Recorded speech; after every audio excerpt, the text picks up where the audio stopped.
আবারও সবাইকে ওয়েলকাম জানাচ্ছি আরেকটি ভিডিও দেখার জন্য। আশা করছি সববারের মতো এবারকার ভিডিওটি সবার কাছে বেশি ভালো লাগবে।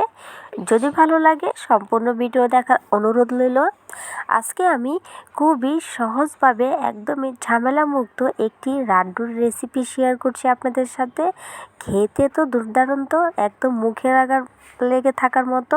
তো সর্বপ্রথমে যে কাজটি করতে হবে, এখানে আমি মেজারমেন্ট কাপের 1 কাপ নিয়েছি বেসন। আর বেসনটা কিন্তু অবশ্যই এভাবে চেলে নিতে হবে।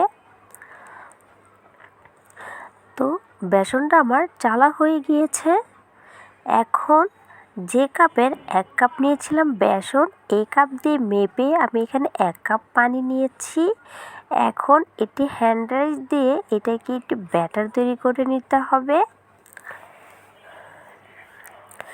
এখন কিন্তু বাজারে খুব বেশি একটা বেসন পাওয়া যায় না, কিন্তু খুব কষ্ট করে বেসন জোগাড় করতে হয়েছে, কেননা লাড্ডু খেতে খুবই ইচ্ছে করতেছিল, যার জন্য নিজেই ঘরে তৈরি করে খেয়ে ফেলেছি।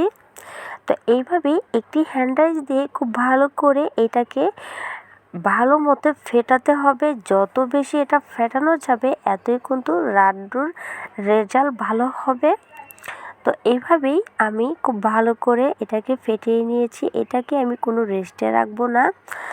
তো কীরকম ঘনত্ব থাকবে এটাও একটু দেখিয়ে দিচ্ছি, এটা কীরকম থাকবে। তো এইভাবেই যখন এটি চামচ দিয়ে চেক করবেন, যখন এভাবে ফোঁটা ফোঁটা পড়ে যাচ্ছে, তখনই কিন্তু বুঝে নিতে হবে আপনার এগুলো বুন্দিয়া তৈরি করার জন্য ব্যাটারটা একেবারে পারফেক্ট। এখন চলে যাচ্ছি চুলায়। একটি ফ্রাই প্যানে পর্যাপ্ত পরিমাণের তেল আমি গরম করে চুলাটাকে একেবারে কমিয়ে দিয়েছি। এখন আমি সবার হাতের কাছে সাধারণত যে চামচগুলো পাওয়া যায় এগুলো থাকে না, যার জন্য সবাই যেন তৈরি করতে পারে, এর জন্য আমি এরকম গ্যাটার দিয়েই আমি আজকে বুন্দিয়াগুলো তৈরি করব। তো মোটা যে সাইডটি আছে সেটা দিয়ে না, চিকন সাইডগুলো দিয়ে করতে হবে। তো দেখতেই পাচ্ছেন এটা দিয়ে কিন্তু আমি বুন্দিয়া তৈরি করতেছি। আর কত সুন্দর হয়েছে সবকটা বুন্দিয়া। প্রত্যেকটা বুন্দিয়ার শেপ কিন্তু ঠিক এক মাপেরই হয়েছে। তো এইভাবেই বুন্দিয়াগুলোকে একটু কালার করে ভেজে নিতে হবে। খুব বেশি কালার করব না, একটু হালকা কালার চলে আসলে এগুলোকে উঠিয়ে নিচ্ছি।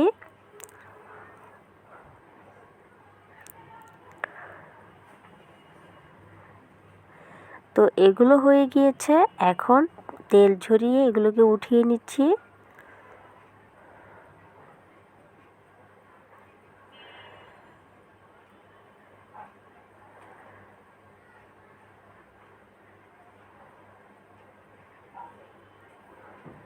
তারপরে যতবারে আপনারা এইভাবে বুন্দিয়ার শেপগুলো দেবেন, এতবারে কিন্তু একটু টিস্যু দিয়ে কিংবা কাপড় দিয়ে কিন্তু নিচের সাইডটা খুব ভালো করে মুছে নিতে হবে।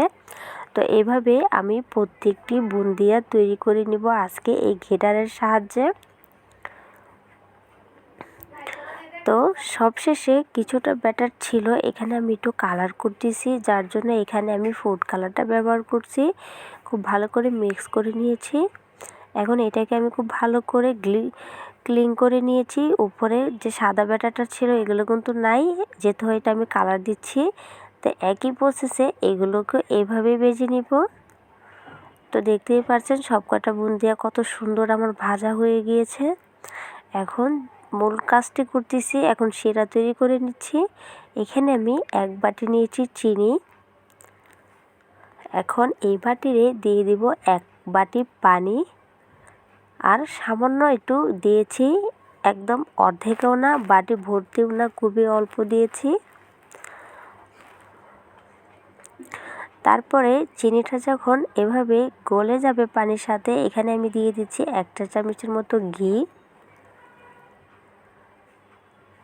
ঘিটা চাইলে আপনারা শিরাতে যখন বুন্দিয়াগুলো দেবেন তখনও দিতে পারেন, কিংবা এইভাবে পানির ভিতরেও শিরার ভিতরেও দিয়ে দিতে পারেন। তাতেও কোনো সমস্যা হবে না, বরং স্মেলটা আরও বেশি ভালো লাগবে। তারপরে এখানে দিয়ে দিয়েছি 1 মুখার মতো কেওড়া জল, আর দিয়েছি কিছুটা পরিমাণের গোলাপ জল। তারপরে এইভাবে অর্ধেকটি লেবু কেটে এভাবে রসটাকে বের করে দিয়ে দিচ্ছি। তারপরে লেবুর যে অংশটি ছিল সেটাও দিয়ে দিয়েছি শিরার ভিতরে। এখন ভালো করে এগুলোকে মিক্স করে নিচ্ছি। এখন যতক্ষণ না এটা বলক চলে এসে শিরাটা ঘন হয়ে যাচ্ছে এতক্ষণ পর্যন্ত আমাদের অপেক্ষা করতে হবে। তো শিরাটা কিন্তু আমার অনেকটাই ঘন হয়ে গিয়েছে। এটার একতার বা দুতারের কোনো প্রয়োজন নাই। একটু হাতে নিয়ে ছেঁচেটে ভাব যখন হবে তখনই বুঝতে হবে শিরাটা হয়ে গিয়েছে। তো এভাবে চামচ দিয়ে উঠিয়ে কিছু শিরা আমি যে দুটি কালার করেছিলাম এগুলোতে দিয়ে দিচ্ছি। তারপরে বাকি যে প্লেটে বুন্দিয়াগুলো রেখেছিলাম এগুলো দিয়ে দিচ্ছি। এখন চুলায় রেখে এটাকে আমি 4 থেকে 5 মিনিটের মতো রান্না করে নিব। তো দেখতেই পাচ্ছেন অনেকটা কিন্তু শিরা খেয়ে এগুলো ফুলে কিন্তু আরও বেশি বড় হয়ে গিয়েছে।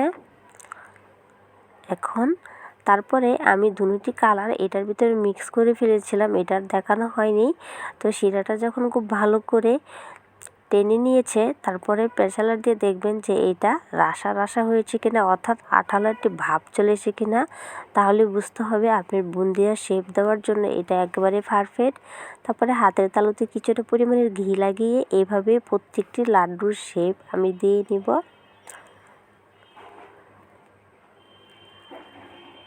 তো দেখতেই পাচ্ছেন কত সুন্দর করে আমার একটি লাড্ডুর শেপ দেওয়া হয়ে গিয়েছে। এখানে কিন্তু কোনো রকমের মাওয়া বা কোনো গুঁড়া দুধ আমি ব্যবহার করিনি।